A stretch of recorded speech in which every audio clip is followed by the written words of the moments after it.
আচ্ছা আমি আসি, আমার হাজবেন্ড চলে এসেছে। কোথায় তোর হাজবেন্ড? ওই তো উনি বাইকে। ওই ডেলিভারি বয়?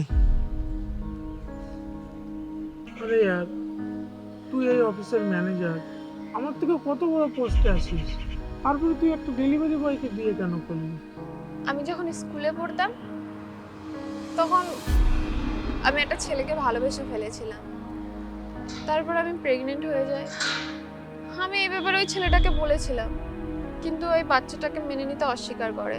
কিন্তু আমি এই বাচ্চাটাকে দুনিয়ায় আনতে চেয়েছিলাম।